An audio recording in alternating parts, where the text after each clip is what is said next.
This is lesson 8 for chapter 3, exercise 3I, finding the point of intersection of two linear graphs.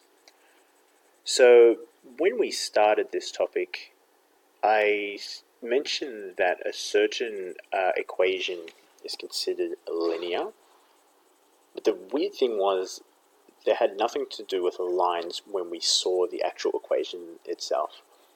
This will give you some insight as to why they're called linear, because it has to do with straight lines. Okay, so two straight lines will always intersect unless they are parallel. The point at which two straight lines intersect can be found by sketching the two graphs on the one set of axes and then reading off the coordinates at the point of intersection. When we find the point of intersection, we are said to be solving the equations simultaneously. Okay? So what we're going to do is we're going to find the point of intersection of these two linear graphs here. The first one is y equals 2x plus 5. And the second one is y equals minus 3x. Y equals minus 3x. No plus or minus afterwards. Okay. So this is two linear graphs. And by linear, when we sketch y equals 2x plus 5, we have this nice straight line that goes across like this. Okay. The second one, y equals minus 3x, is this line that goes down here. Okay. If you're a bit unfamiliar as to how they sketch or how you sketch it, all that's happening is when we substitute different values for x in here, we will get corresponding y values. Okay. So in this case, when we jot different x values, we will get corresponding y values for the graph, or for the line rather, y equals 2x plus 5. And this is the line that it creates. Okay. Same thing with y equals minus 3x. Because there's a minus 3 in front of the x, or minus 3 times x, it's going to go down from left to right. As a result, at some point, this is going to intersect. That intersection point is what we're going to write down as our answer. Okay. In this case, it says, write the point of intersection. They intersect at where x is equal to negative 1 and where y is equal to positive 3. So right here, you are going to write open bracket, negative 1, comma, positive 3, or just the number 3. And then you're going to go ahead and close that bracket. So open bracket, negative 1, comma, positive 3, close bracket. We always start with the x value first and then the y value second.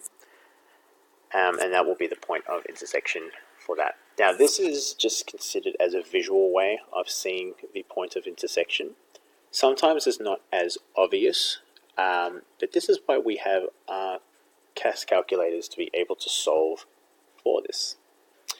So on the right hand side here, I've got my emulator out. This is a previous example we did some time ago. And we're going to follow the instructions, which I'm going to go down here. We're going to follow the set of instructions, and I'm going to show you on the right hand side how this works as well. And what we're going to try to do is we're going to use the CAS calculator to find the point of intersection of these two equations here. Y equals 2x plus 6 and y equals negative 2x plus 3. So we are going to go into our calculator. If you turn your calculator on and you're on this screen first, you want to go ahead and click on menu. In your case, it's going to be in the middle of your calculator. For me, because I'm running an emulator, it's going to look a bit different. But what you should be able to do is to get into this first page here. Now previously, we use the graph and table function. You want to go ahead and click on that. And most of you, if not all of you, should have some different examples, either from my example that I showed in class or from a different set of questions that you didn't from your textbook. We want to go ahead and clear that. So we're just going to click on Edit, Clear All.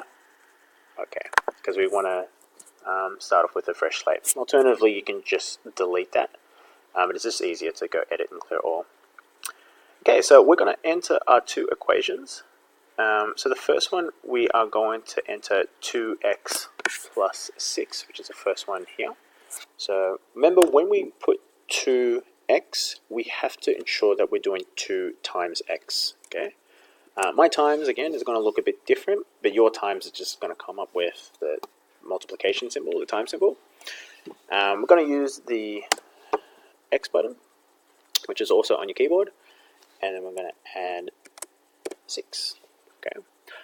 When you execute that, the times is going to turn into a dot, and the left-hand side here is going to be tick. So this just ensures that it's being entered correctly. Okay.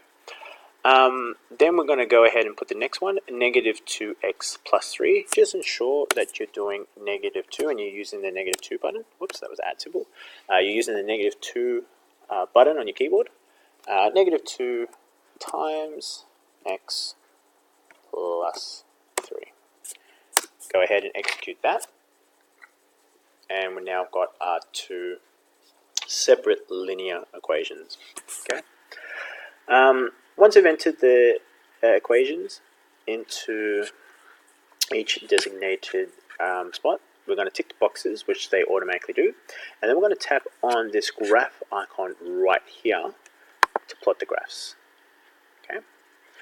Now, what's going to happen is when the graph is plotted, in my case, I've set these set of axes to a different I guess the right word would be format, or a different set interval. Okay, so for some of you the graph might show up, and for others it might not. So what you want to go and do is you want to be able to adjust the way that this graph is going to look. So you're going to click on the zoom button, which is at the top here. You're going to go to the option quick, and then you're going to click on Quick Standard. And what that does is it automatically detects where the graphs are meant to intersect, and it's going to show you that part of the graph. Okay. And then we're going to tap on this button here, and we're going to look at the window dialog box. Okay, and this gives us a bit more options to play around with in order to change around what we're exactly looking at. Okay, so I'm just going to scroll down here to get to step 5. Now, actually, before we get to step 5, it is a bit blurry on my side, but you want to be able to fill in these values accordingly. Okay, so my x minimum I want as -10. My x maximum I want as +10. So what this is saying is I want the graph to show from -10 to +10 on your calculator. Obviously, if you change these values to -15 to +15, it will stretch it out to -15 to +15 accordingly. Okay. You want to have the scale as 1. The dot, generally you can just leave that the same. And again, the y minimum and the y maximum, you're going to leave as -10 and +10. Okay. If you get different values, go ahead and change that. In fact, I'll show you what will happen if I do -6. Whoops, -6 to +6. It will change. -6, +6. Keep the scale as 1. -6, +6. Go OK. Okay, it's now constrained it to -6 and to +6 and -6 to +6 on the x and y axis accordingly. Okay. All right. So step 5, we're going to solve by finding the point of intersection. So we're going to click or select the analysis tool, which is up the top. Okay. If you are on this box, the analysis tool will not show up because the blue bar will be showing the options for the screen. So you want to ensure that the blue box is around the actual graph itself. So that way the analysis tool or the option can pop up. Go ahead and click on analysis. We're then going to click on Gsolve. And then we're going to click on the option called intersect. Okay, so, or in this case, it's called intersection. Okay, and this will pop up a little pink cross, and it's going to automatically go to where the intersection point is. Okay. If you want a better view of this, you can click on the resize button to make it bigger. What we're looking for is the required intersection x value and the required y value, and this can be found in the bottom here. It will show it over here as well.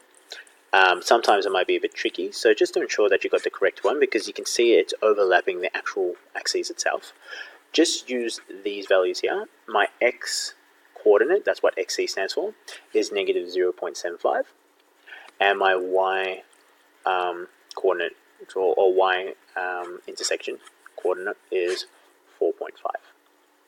And how you will write that answer is open bracket, negative 0.75, comma, 4.5, close bracket. Okay. This is how you would use your CAS calculator to solve simultaneous equations. Okay. You can always refer back to these steps over here, so that way you can ensure that you get the method correct. It takes a bit of practice to get used to it, but after a while you'll be so fluent at being able to solve this that you wouldn't rely on these set of instructions and you can do it straight away.